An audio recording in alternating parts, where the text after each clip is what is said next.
Well, hi, welcome to the editor's sort of platform and a shared inheritance. We've been thinking a lot about the subject, of course, of this month, January, being the decision that we all make to enlist in this army, in this fight that we are all in.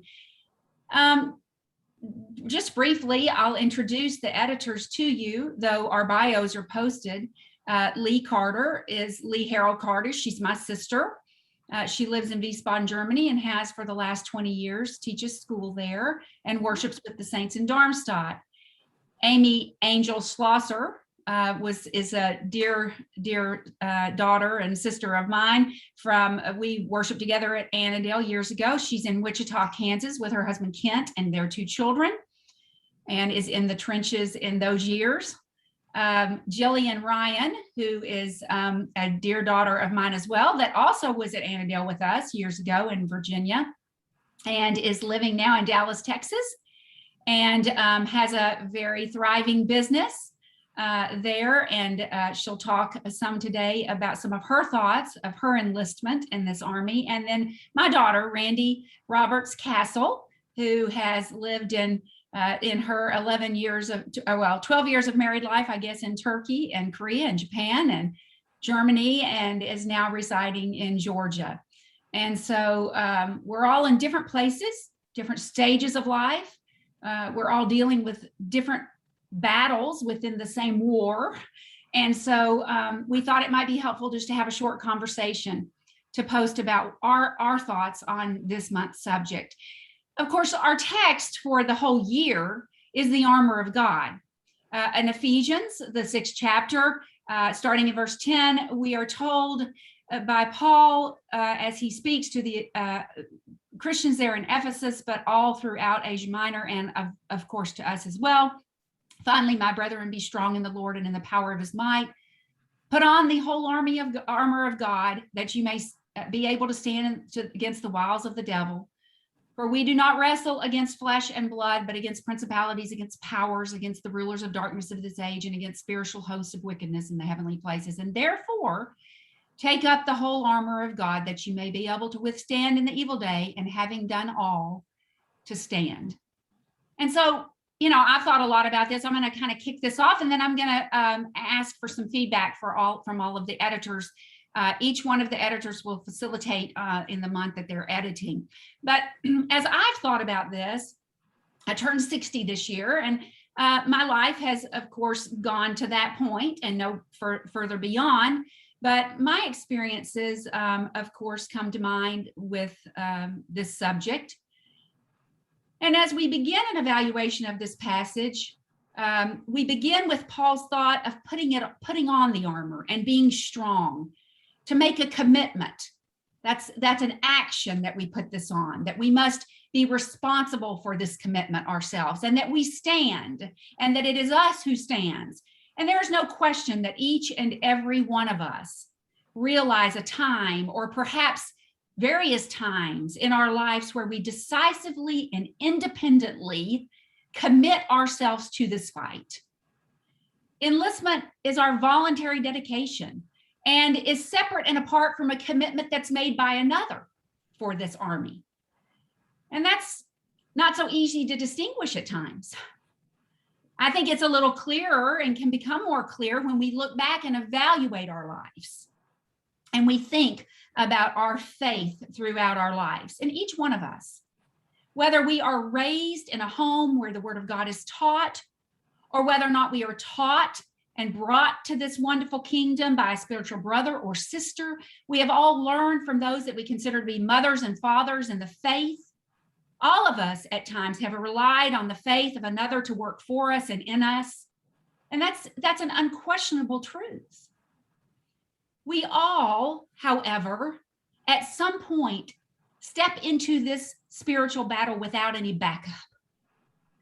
And we all independently are required to understand our captain's instructions in our own individual lives, in our own individual experiences. And we must all fully understand and completely put on this armor that we must be equipped with everything that we are given when we are alone in this battle. It is a requirement, and it brings each soldier to victory. And as we grow up in our faith, it really does become our own. And we wear it and we own it, not as an extension of the instruction or the wishes of another, but as our own campaign, as our own mission and belief. And those who teach, whether we teach our fleshly children or spiritual children, newer brothers and sisters in Christ, everyone will do this on their own. We will watch those who we do teach become their own soldiers. We will find ourselves generationally fighting a battle in a field where generals are dying and younger soldiers are prepared and equipped and taking those places. In recent years, I've had the opportunity to experience the battle beside my parents and not behind them. My husband became a full-time evangelist in a congregation where my father had acted as an elder in recent years and was in the age of dying, as we all are. I know we're living to die. I know everybody's dying, but he really was close to those years. And I've been able to stand at the bedside of my dying father to assure him that this battle will continue, but that I will take his place, and that others in this faith will continue this fight, and that the ones that he is leaving behind who have learned from him and from his generation, we are too equipped. We also are equipped, and we are enlisted, voluntarily dedicated, devoted in this fight, independently, fully, against the wiles of the devil as those who have gone on before us. I've experienced my own children taking up their own crosses, putting on their own armor, and shoulder to shoulder with me, fighting the darkness of the world. They may never fight in the same geographical location as me, and their struggles will not be the same, but the victory will be given to all of us. So Lee, I'll start with you as I began. After you cried. I know, sorry. Lee's father also died. Yeah. Yeah, as we have the same father. So Lee, let me ask you, because I've talked with you about this through the years. We've discussed this a lot, but I think you would say your pivotal point of real change in faith may have been having your son and being responsible for him. But talk to us about how living away from home, whether you're in another land, another state, and in your instance, certainly it is another country, but you can even just move to a different region. I mean, there are folks that live here with me that I love and adore and are faithful and wonderful sisters in the Lord that would be shocked to have to move to Georgia. So it's moving geographically can be a real challenge, or just outside your familiar cultural circumstances. Mm-hmm. Of your formative years, how those things have challenged you in your commitment to fight. Well, I think it certainly has intensified my commitment to fight. When absolutely becoming a mother was when I realized I needed to get myself together quickly. And I was in America then at a great congregation, but there were so many people to do the work that I was able to kind of take the bench and not, my commitment had strengthened, but my service had not. And so moving overseas, especially in particular, when we first came, of course, y'all were here and Millie was here with her family. And so there was a pretty decent sized little congregation. But as everybody began to move away in particular, and the congregation I worship with now is mostly African immigrants into Germany. And so they're new Christians for the most part. And that then required the next step, get to work. And that has been really great for me. The opportunities to work are so obvious in a small church. I think in a big church, it's hard to find sometimes your feet. And I don't mean that in a bad way. You find things to do. I understand that. But it was so obvious what needed to be done in a small congregation. And that led to teaching, which of course has been great for me, because to teach, you have to study, you have to have something in your head to say. And so there was the pressure to do that. But it has been absolutely, I can look back now and I believe it's all been providential for me that even I worried a lot about bringing John up in a small church. There was not a huge Bible class curriculum where things were, so I took that on. I think I taught the children's class anywhere ages from 4 to 15 for about 8 years solid. And that was good for me. And I taught the ladies' classes, and that was good for me. So it has been certainly that intensifies that need. The fear that I would lose John if I didn't provide the things or encourage the things that I thought needed to happen for him. Certainly all of those things have affected my commitment to fight, and they've made some great connections. And of course, now we have a group of about 35, maybe, with the kids. And it's encouraging, and they are taking on those jobs now. And that's been great to be a part of. But I think let me ask you one more thing. Getting away from everybody else. There was nobody else. There was no one to hide behind. Let me ask you one other thing, Lee, to bring out as we're talking with you, and that is the fact that your husband is not a believer. I'm married to someone who's not a Christian, and so I think, and actually, my In the Trenches that I just put out is about this. So I'm being a little redundant, but it is the decision that I made when I was not who I was supposed to be has certainly impacted, and in some ways maybe intensified it in a way that it wouldn't have been within me if I had married a Christian, if I had had somebody to hide behind. I think having to be the one has been good for me, and it's not the way it should be. And I'm not spouting that's everybody should go do that, but it's not. I would not encourage it. But for me, it made me pick a side. When I've told Elizabeth this story, I don't know if I've told the rest of you. When I was marrying Tony, and everybody was trying to not talk me out of it so much as to make me think that if this is ever going to be important to you down the road, then, that could be an issue. My Aunt Marilyn, our Aunt Marilyn, who was a great Bible teacher, called, and I said, I know you're calling to talk me out of it. And she said, actually, I'm calling to talk you into it. You have been sitting on the fence, and this is going to push you one way or the other. And she was right. There's nowhere to hide. So I think for me, in the position that I put myself in, the work that has happened here has allowed me to serve in a way that I might not have done had I been in the States or married to a Christian. And so, you end up being grateful for where you are and the things that you can see working in your life. Well, and like you said, it's not something you try to talk to young women about. I talk to them all the time.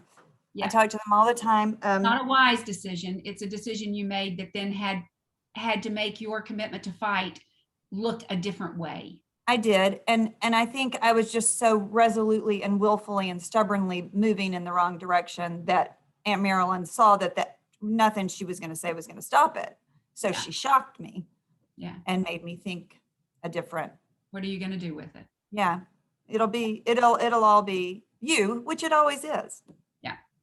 No, I agree. Okay. I'll ask Amy. So Amy, you're in the middle of raising children, and you have a teenager and a very resilient and precocious elementary school daughter. So tell me how you think the daily challenges that you face and how motherhood has changed your commitment, your drive, your devotion and dedication. So I think first, I know you'd mentioned a question on when did we really decide? And I grew up in a Christian household, and actually, I think it was Millie's article this month really resonated with me in the sense that while I was young, I made the decision very young to become baptized. In probably a very naive state, honestly, right? It seemed easy, right? Like this will be easy because my parents do it, everybody around me does it. It's fine. And probably the first little bump I experienced, we experienced a church splitting up in my teenage years. And I will say, witnessing Christians, some of the things that happen in those types of situations, no matter what you want to say, like it does not go down well, right? I mean, those things don't go down well. And so I can remember even going to my parents. I knew I didn't have a choice, like I was going to have to go to church with them. But I can remember going and saying, if this is really what Christianity is about, it's not for me. I don't think this is, once I'm out of here, maybe I'm out of here, right? And they set me down and kind of had a discussion about how that wasn't really about, that wasn't what God had intended. And that's really just letting the enemy win, which I know we kind of get into next month. But I found that to be compelling. And it was still their faith that kind of pulled me through that. And so then I think the next real bump that I hit was, as a young person, I had a job that required me to travel a lot. Before I was married, I lived in the DC area, as Liz mentioned, and I traveled every single week. I flew out of DC and traveled nonstop. So half the time I wasn't making Sunday night services or Wednesday night services. And that was just not my routine, right? Growing up. And what I discovered really quick was that it's really easy to just start this downward slide. That when you're not getting that encouragement that you need. And so I actually had to make a decision then. Am I committed to this or not? And even if I can't go to services, am I committed enough that I'm going to do the study personally to keep myself linked in and to commit myself to this? And so that actually was a pivotal moment for me, was understanding that I didn't have my parents to rely on anymore. It was my choice and I had to figure that out. Now, having said all of that, I think then you go into parenthood, and I think what it's done for me is it's intensified the battle. What I've realized is now it's not even just my soul at stake. And I recognize that I can't save I can't personally go and bring them to the gates of the kingdom, right? And say, they're coming with me. That I get that. But I think what it does say is that I'm on the front lines, at least at this point, trying to defend them and to lead the charge. And that makes the battle very different, honestly, for me. And then I would also tell mothers that, I have a teenager and then I have this elementary school child. And I think so many times, especially as your kids are young, you think this is physically exhausting and I'm just tired, and you are tired, but you think it'll get better, right? It'll get better. Well, then you get a teenager and now it's just emotionally draining and you think, holy cow, it might be worse. I don't know. Maybe it's worse. And we laugh about that, but I think that there is this, for me, although it's intensified the battle, if I'm not careful, the day-to-day of what it takes to be a mother can cause that battle to, I can start to not have the same commitment in preparation that I should. And what I mean by that, I'm sure everybody can relate to this, but you get busy with the day-to-day tasks. I got to get up, I got to get them going, I've got to make their lunches, I've got to, whether you're homeschooling and you're preparing what has to happen there, or you're sending them out to school and getting all their homework gathered or whatever, if you're not really careful, that daily battle will start to wear in and you think, well, I don't have time to do my Bible reading, and I don't have time to, to do the prep work that it takes to win the battle. And then we wonder, well, why are my kids not doing because I've not been prepared, right? I'm not prepping myself the way I should. So why would I expect them to do that? So I do have to say, I think for all the moms out there, I would encourage you, although it will feel like, how do I have time to do this? How do you not have time to do it, right? I mean, we can't properly guide our children and be the examples of soldiers that we need to be if we haven't done the work for ourselves. And that really is helping them in the long run, right? Taking that time to do those things that you need to do to prep, that's helping them. So that's what I would say about choosing to fight with, especially when children come around. I think it's great, Amy. Yeah. And I think there's lots of women out there that can relate to you. Now, Jillian, I think there's a lot of women, young women that can relate to you as well. And so Thank you for still calling me young. well, it's true. Well, and your age has partly to do with the question that I will ask you. And that is that, how is your commitment to fight, that determination in this enlistment affected when you find yourself in circumstances that you had not envisioned for your future? You are a single, young, I consider you young still. You'll always be like my daughter. You're barely older than Randy, so I do feel like that. But obviously you're not. You're certainly at an age where most people your age are married and have children, even getting on up and grown children. Yeah, exactly. They'll not grown. Close. but Amy's not far ahead of you, and she's got a teenager. So that's where you are, and that's the reality of life. You know, life is life for everybody, and so that's where you are. And I think there's a lot of women that will relate to you as well. So I'll let you have the floor. You talk. Thank you. I'm going to try to keep it brief so that I don't annoy everyone with my coughing. But so your original question on the, like, when did you choose to fight? I originally, as soon as I read that, I was like, oh, it was clearly when I went to college. Because I did like kind of stumble around trying to figure out, like, is this what I wanted to be doing? Is Church of Christ where I wanted to go? All of that kind of stuff that you go through in college. But then the more I sat there and actually thought about the question, I was like, no, that's not when I chose to fight. That's when I got worried my parents would be disappointed in me and went back to, so it wasn't the right motivation there. When I had to choose to fight was when I moved to DC. And when I moved to DC, I just, for those that don't know me, I took an internship there straight out of college, landed a dream job that I didn't even realize was a dream job at that point. But yeah, moved there again, not knowing one single person, moved in with 2 girls that I did not know, not from church. I didn't have a car, so I didn't have an easy way to get to church.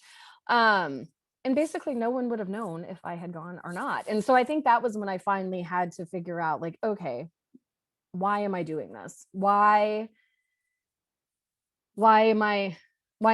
Who am I doing this for? And so I think that was when I finally really dug into that and made my faith my own. But getting back to your other question before I start hacking, sorry, it's so annoying to have to listen to that on, and I don't want to do it. But getting back to the other one, like, I think a lot of times, so yes, I turned 40 this year, single, thought I was getting married, didn't. And I just kind of had always pictured, I don't know, I always pictured I'd have a job, and I always was ambitious and loved that. But I always figured, yes, I would do that until I got married and had kids. And,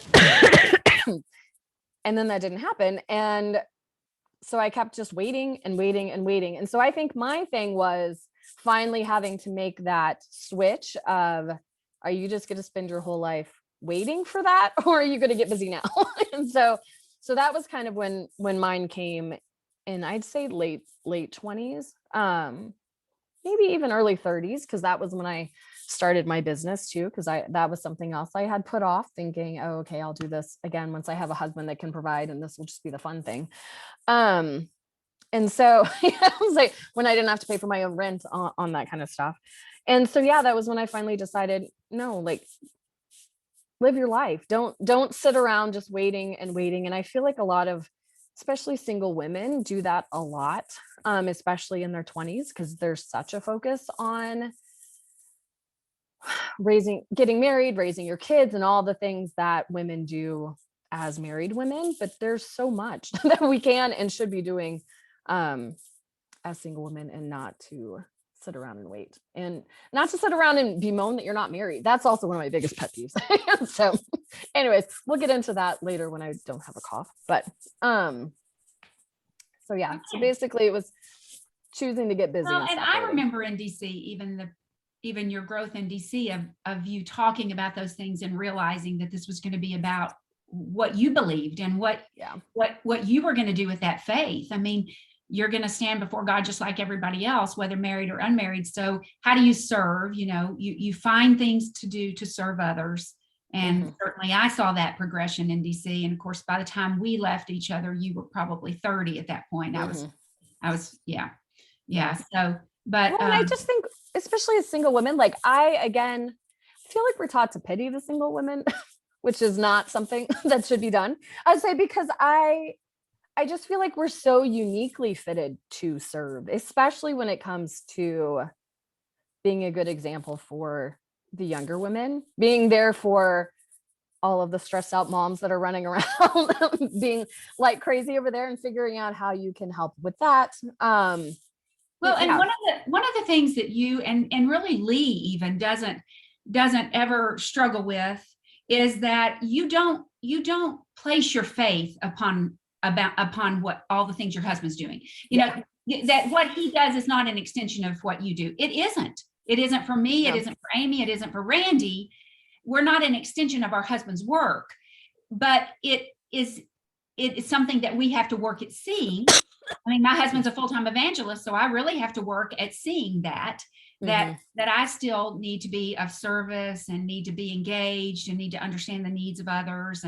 And so, yeah, and those are all things, the bottom line in all of this is that all people from every generation and every land serve God with dedication and devotion, no matter what the external circumstances of their life are. And so I think that is, and I think that's the beauty of Christianity. It's the beauty. It's the beauty of the whole of church, and that those listening to us in India and in Germany and in Italy, that your experiences are the same. Everybody's experiences are the same. So, all right. So Randy, I'm going to leave you. I left you for last. You're the youngest, but not by much. And of course, you also are raising children. They're a little younger than Joel for Amy. But I wanted to talk to you. You're, of course, I know a lot about your service and your commitment through the years, but, certainly you have been at a young age propelled into situations where you were seen or had to take a leadership role, which is a daunting and scary and not really something you want to do, role within churches, in foreign places, in odd circumstances, things that don't feel familiar to you. And so I'll let you talk. You can answer the first question about kind of when you feel like your faith became your own, and then talk about some of the challenges you and Dan have had as you've had to go into the situations you have. Well, I actually don't know that I can think of any like pivotal time that I think my faith became my own. I was young when I was baptized, but I think I always took it seriously. I don't know. I have a really feisty mom, and I think I got some of that. But for sure, Dan and I were in our 20s when we moved to Turkey. We had been married for 2 weeks, and we moved to Turkey, and there was a group there. It was small, and they were wonderful. I think back of those years in Turkey, and we learned a lot from our brothers and sisters there. But there were weeks that the men were deployed, and we called it the Dan show because we were civilians for whatever reason, and Dan did all of that stuff. And because Dan was a civilian on military bases, we just became sort of the stability, for lack of a better term. So it wasn't any sort of wasn't anything we were doing. We were just there. But I do think that when we were there, we were in Turkey for about 3 years, Korea for 1, Japan, we were in Japan for about 4 years, Germany for 2. And we were the congregate, even if you were in one place, military bases, people move so much, it just changes. Like every year we had a new congregation, and we were learning each other, and we were trying to figure out how to best serve together and to grow together, because that's for sure something that needs to happen. So for me, I think I had to make a shift in my thinking, because when I was in college, and I think this is a common thing that people say a lot, I was told to find out what I was good at and then find a way to serve. And I'm not great at very many things. Actually, even doing this talk makes me like super nervous. I'm like breaking out a little bit. Sorry. But I think when we do that, you know, none of us would ever say that our works save us, but the devil is really tricky. And I think sometimes we find meaning and we find value and we identify in the work that we're doing. And when you move overseas, like Aunt Lee was saying, you don't get to have a thing. Your thing has to be everything. Like you have to just do everything. And you have to be willing when somebody moves in and says, well, actually, I feel most comfortable doing this. You have to be willing to say either like, great, you can do that and I'll do this, or yikes, we actually really don't need that. Do you think maybe we could try doing something like this? So while our work is not necessarily the fight all the time, for sure, I think we do identify with it. And so for me, the shift was, instead of identifying with works, realizing that God has already given me an identity, that I'm a priestess and that I am an heir to a kingdom, and that I am a servant. And so I think it's easier. It's easier to find ways to serve.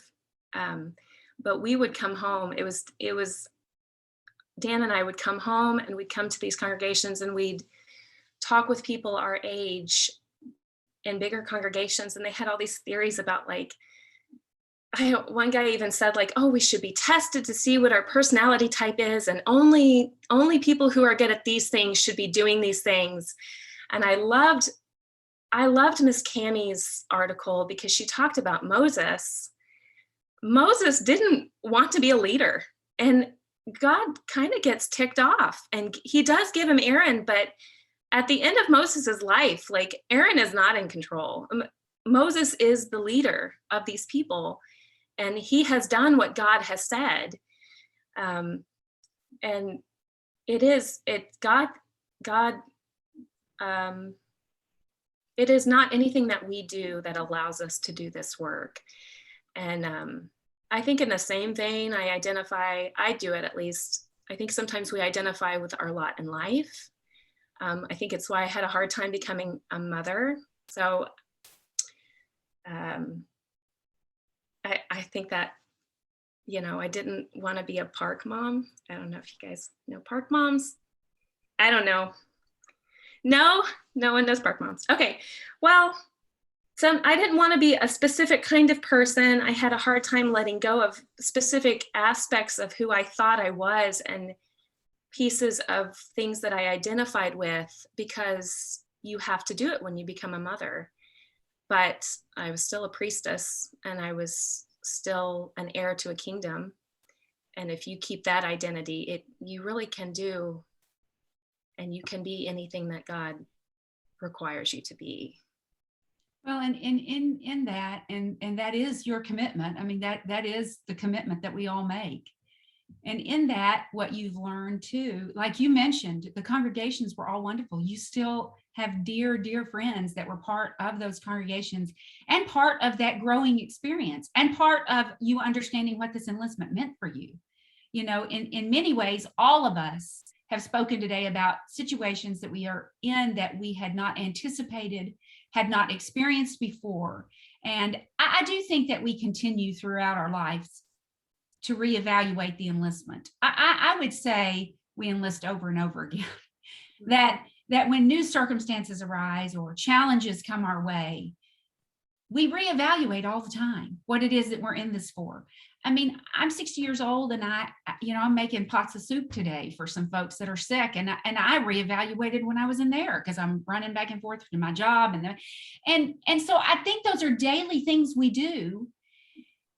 But in order to do the daily battles that we fight within our heads and in our hearts and in our minds, we've got to have this armor on, and we've got to know that we're in a war, and we've got to know that this is a voluntary enlistment that we've put ourselves into. And like Randy said about Miss Cammie's article, what Moses knew is he knew God, and he knew what he was in this thing for.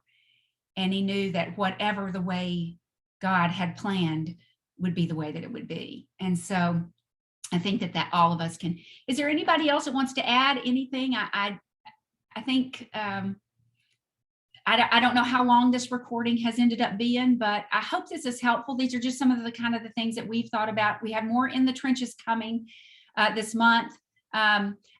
Lee and I are the ones that don't quite understand the timing of everything on the website.